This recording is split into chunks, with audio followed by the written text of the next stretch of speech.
hurmatli kuzatuvchilar, mana bugun fermamizdagi karusel sog'ish tizimi bilan sizlarni tanishtirib o'tamiz. Rahmat hammaga. Karuselimiz yoqib olinadi va sog'ish aparatlari ajratib olinadi, ya'ni sog'ishga tayyor qilib olinadi. Bundan tashqari bu o'sha karuselni yurgiziladi va quyida ko'rib turganinglardek karuseldagi sigirlarning nomeri va nechta kirayotganligi aniqlanadi. Bu joyimizda sigirlarimiz kira boshlaydi. Har bitta guruh bittadan kiradi. U guruh tugagandan keyin ikkinchi guruhimiz kira boshlaydi. Karusel tizimi yoqilgandan keyin bu karusel tizimimizda 2 kishi ishlaydi. Bir kishi sigirlarimizning yelinini sog'ish, ya'ni holati va undan tashqari tozalab beradi. Ikkinchi kishi esa uni sog'ish apparatiga iladi. Bu sog'ish apparatlarimiz, ya'ni karusel tizimimiz 50 ta sigir kiradi, ya'ni 50 taga mo'ljallangan hisoblanadi. Karusel to'xtamaydi, ya'ni o'zingiz to'xtatsangiz bo'ladi qo'l bilan va uni yurgizsangiz bo'ladi.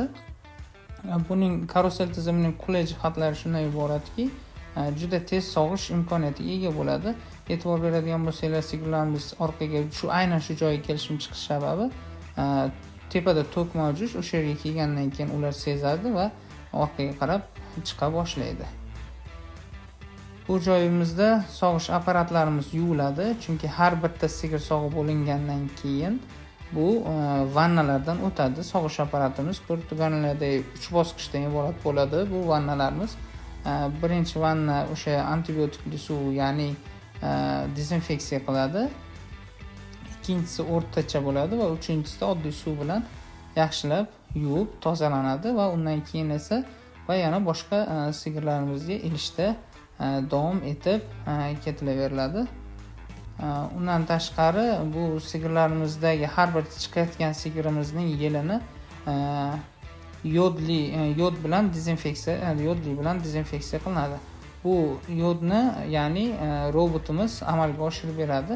Har bir chiqayotgan sigirimizni xuddi shunday qilib yelinini dezinfeksiya qilinadi. Bu ilish jarayonimiz. Ilish jarayonida 4 ta yelinga xuddi shunday holatda ilinadi va sigirlar sog'ishda davom etib ketaveradi. Bu yoqda ko'rayotgan bo'lsanglar, sigirlarimiz